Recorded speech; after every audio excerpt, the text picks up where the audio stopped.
This is a game changer, all right? That's really good. 1, 2, 3, Chicago! Heart pounding.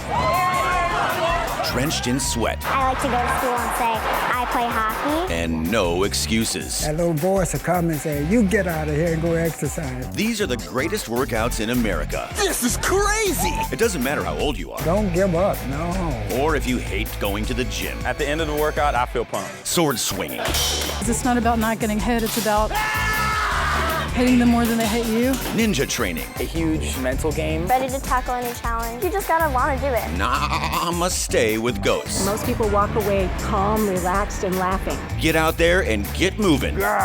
This is Pumped. They gotta move, get off of that seat. First stop, San Francisco. We walk around on our feet all day and we never get down on our hands.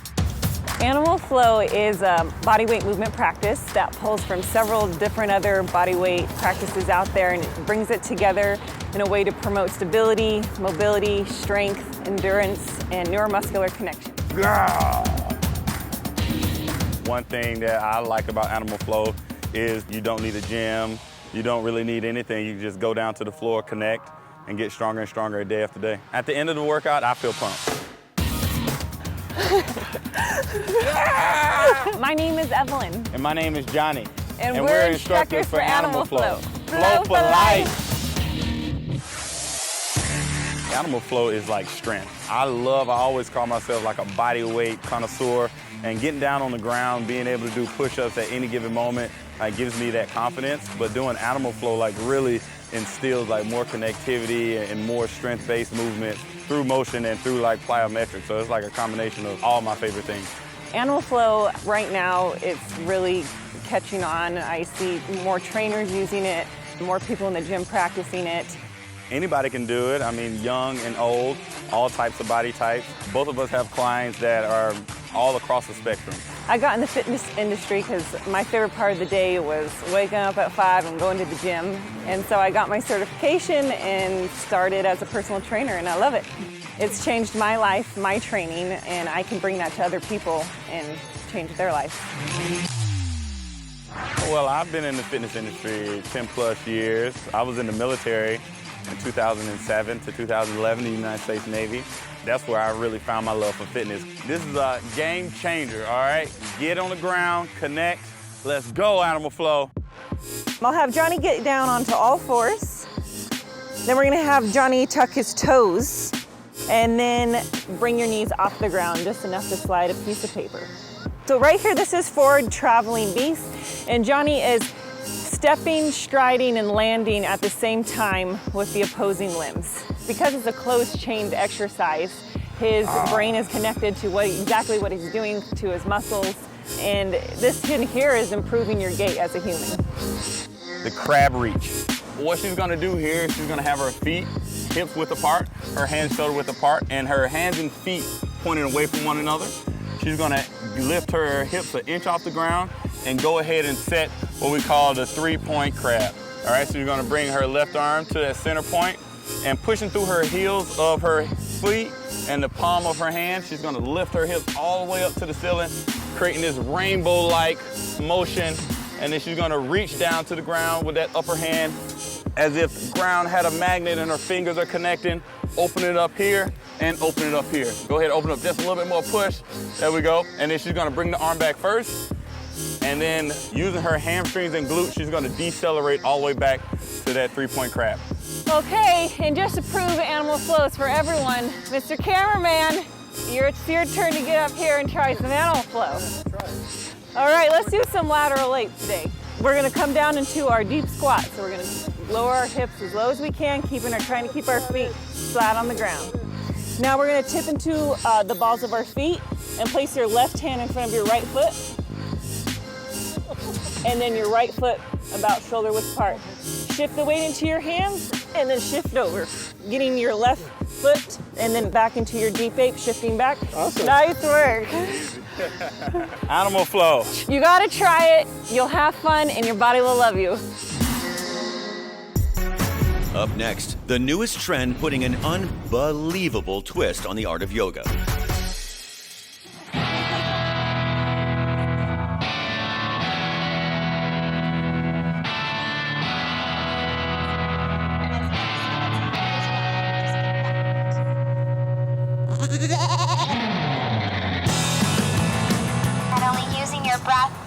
to relax and release tension, but using the presence of our goat friends to feel relaxed, feel connected.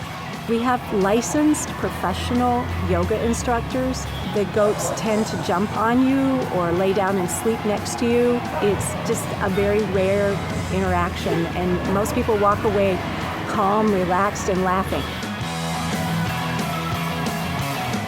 We've been here for 14 years. We started with chickens around 12 years ago, bees around 10 years ago.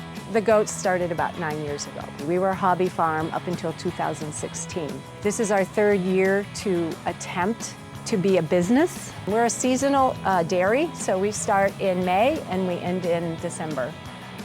The city girl, not a farmer. But you tried it. I tried it. Cheers. That's really good. The chickens are attractive to people who drive by, and we get a lot of stops. So when people drive by, they stop, they take a picture, they get out, they chat, they go back in. It's a different environment than one would expect on the west side, so we're kind of a tourist attraction to the locals. We get around 8 to 10 eggs a day. So out of 20 chickens, sometimes we get a dozen. So How did you start with the goat yoga? that was an accident, really. We had been looking for a money maker for goats for quite a long time, and this woman in Oregon created the concept of goat yoga that we thought was pretty wild, and every single goat farm in Illinois tried it. We started that around 3 years ago, and we have classes on Saturdays and Sundays, and then we coordinate with Garfield Park Conservatory. We take our goats over there 1 week a month. Our mission is to glorify God, restore community, and provide healthful foods. And once you are willing to work in that, things happen. Mistake. I had to do that.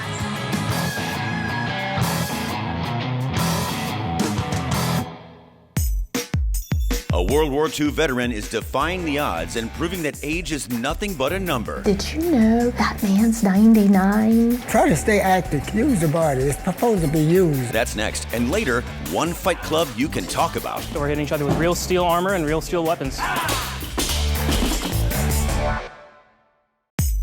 You're watching Pumped. You get out of here and go exercise. Let's head to North Carolina. I try to do at least 3 laps.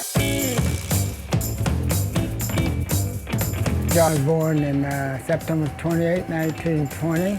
No, never thought I would bypass my grandfather. 96, I said, that's a long time. And here I am, 99. Try to stay active, keep the body active.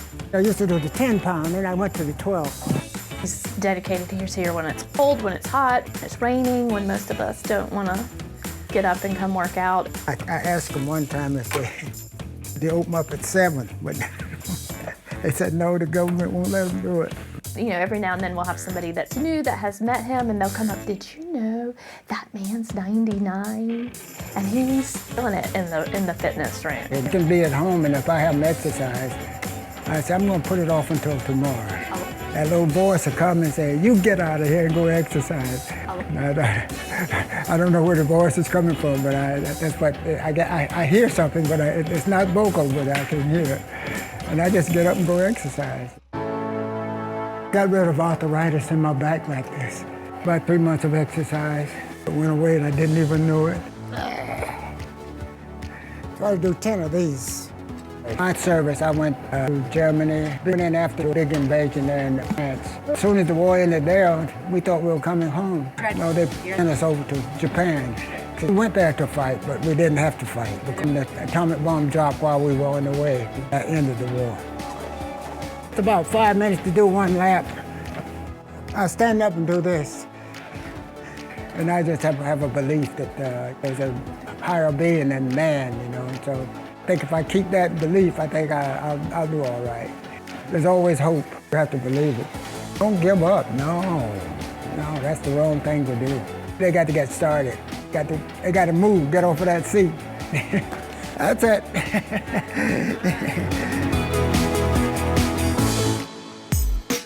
Up next. This is the Krispy Kreme Challenge! the workout that puts your stomach to the challenge. Running 2.5 miles to the local Krispy Kreme. You eat 12 donuts and then run the 2.5 miles back to NC State. I'm gonna puke. And later, we're going medieval. So you get to hit somebody with a real axe and a real sword. You're watching Pumped. I hope my mother is watching. We're checking out a sweet spectacle.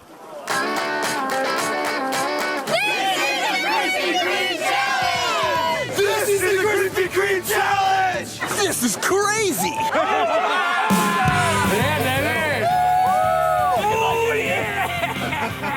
This is the best race they could ever participate in.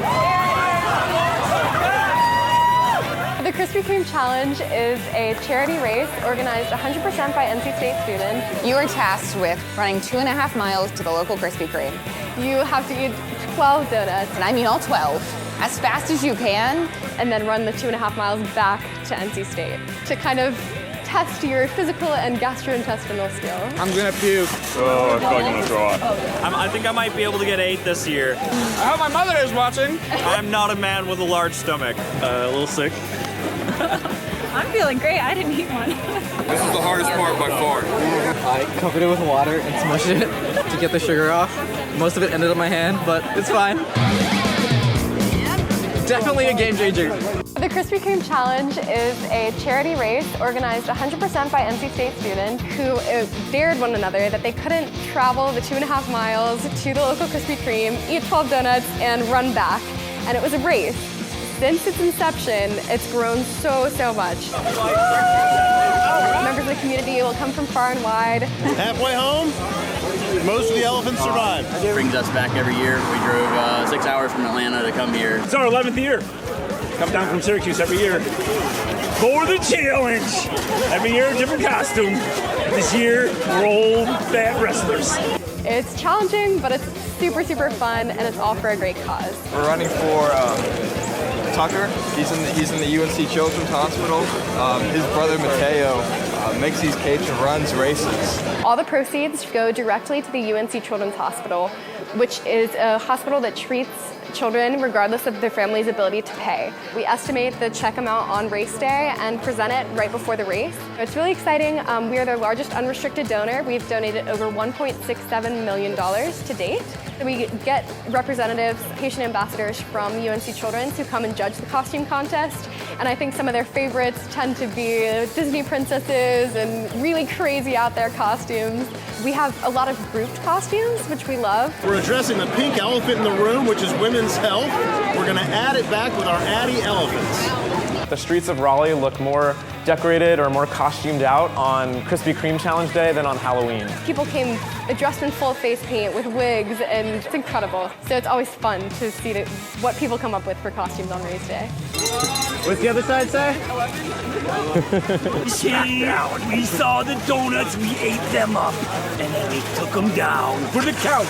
1, 2, 3! I think everyone can and should run the Krispy Kreme Challenge.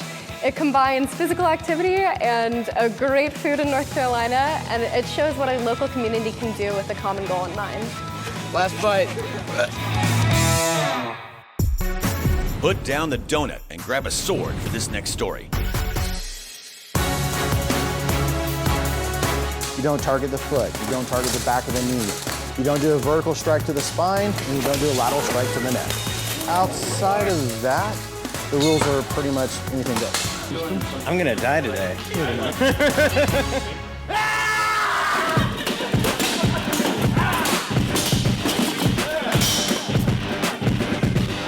This is a sport where I get to reenact and live what I wanted to be as a kid. So you get to hit somebody with a real axe and a real sword. And you get to get hit by somebody with a real axe or a sword, which could be scary. We're hitting each other with real steel armor and real steel weapons. They're rounded to a standardized roundness so that there's no threat of cutting, there's no threat of killing anybody. We are reenactment because we are wearing historical armor. My armor is a 14th century kit that's made to be representative of what they wore back then. The thing about the sport is it's not about not getting hit, it's about hitting them more than they hit you and taking them down before they get you down. I feel like there's plenty of women out there who would love to get involved in something like this. It's all about respect. I don't feel like people are too careful with me. Punches are thrown, doesn't matter who you are. Just got done fighting for the first time. I've never been in armor before. You wouldn't believe how hot it is in that armor. Got tossed around the ring and hit with an axe. There's the sport piece, which means there might be some points. You know, if you're doing duels, there's a point system that you use. Oh yeah, it's a super sport, man. It takes a lot of facets. You gotta be able to have endurance, you gotta be strong, you gotta be mentally strong to sit there and like watch somebody hit you in the face with an axe. In Melee, it is points-based, but it's more in the last man standing format. We've got guys who literally started from being on the couch to becoming fit fighters. A little tired, not too bad. Took a couple shots, got a nice one in the gap here. I'll have a great bruise right here tomorrow. Anybody can do this sport and have a lot of fun and do it safely. This is my very first day. Very first day? Very first day, yeah. A little anxious, but like excited. I feel like once I go out there and get like knocked a few times and I'm like, okay, that's what that feels like, then it's gonna be fine. I'll be cool with it after that, it'll be fun. Once I'm already out of breath, there's no coming back from that until I get the helmet off. That's what it feels like. It just makes a big difference when you get out of that helmet.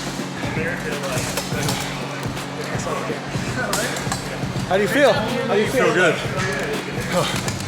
Feel good. It is a very tight-knit community. I mean, you've got to be crazy enough to get in armor to fight, but you know, crazy begets crazy, and you know that camaraderie says, "Hey, you're crazy like me, so let's connect."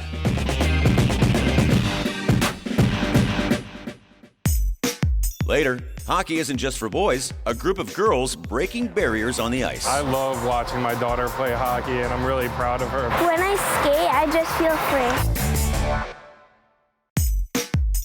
You're watching Pumped. It's special. Like, there's nothing like it. We're headed to Long Island.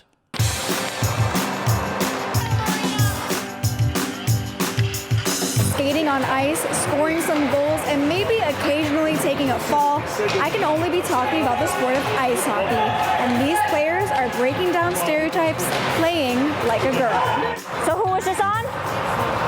It's a sport you're stuck with forever. It'll last in your heart, and that's the best experience. I love to play ice hockey because when I skate, I just feel free. And I play wing because I like shooting. Rip it, rip it! Oh man, I love watching my daughter play hockey, and I'm really proud of her for giving it a shot.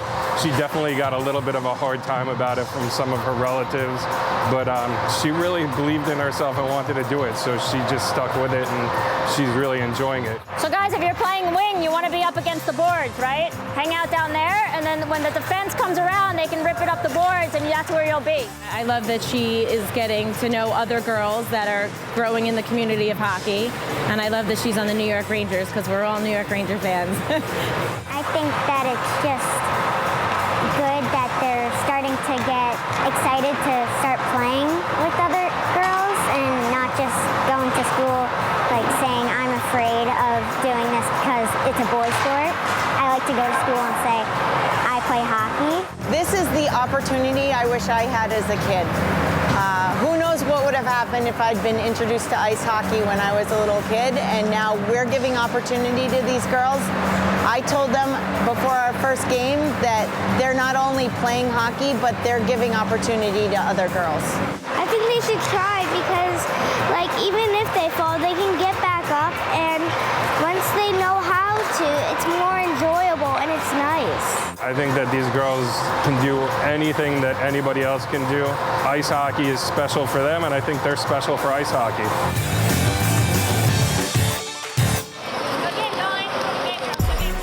Kids building self-confidence as they train like an American Ninja Warrior at this Chicagoland gym.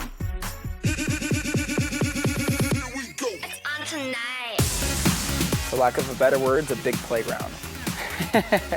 It's not like any other sport. Most sports, like, you have to get like a ball and like a net or a hoop. But like for this one, it's like you just play around on like a bunch of obstacles, and it's like you're at a playground. It's special. Like, there's nothing like it at all. Like, there's no other place where you can come and really like do what we do. A ninja is someone who's just like ready to tackle any challenge, like no matter how hard it is, like they just want to do it, you know? Like even if they've never done it before or something really weird, they just really want to give it a go. 1, 2, 3, Chicago! as long as you have motivation to be stronger and be better, then anyone can do it. My name is Michael. Caroline. Jesse. And I'm a ninja.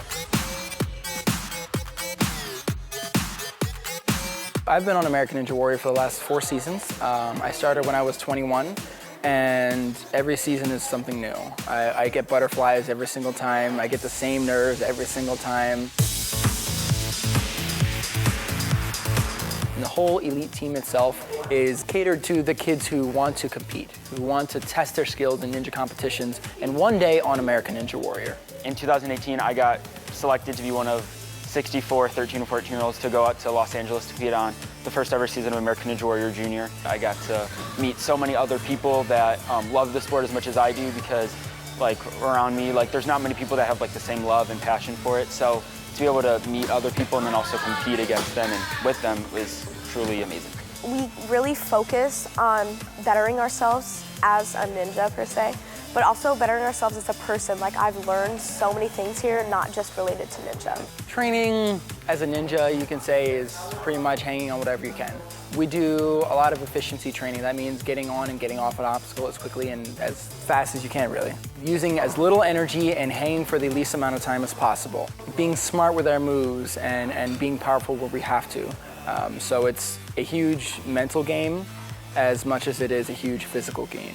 It is a competitive sport, but it's not competitive at all. Like, it's a mentality that we're all in this together. Like, I could be running against Jessie, and if I run right before her, I'm cheering her on as soon as I'm off that course. Like, if she beats me, at least I know I was on her sideline, like helping her win. Honestly, if you want to be a good ninja, you just have to have the heart, the drive for it. I was never really good when I first started, but I learned that I just loved the sport, so I kept doing it, and then the love grew, the confidence started building, the strength started building, and now I'm here, and it's really awesome, like how much progress I've made.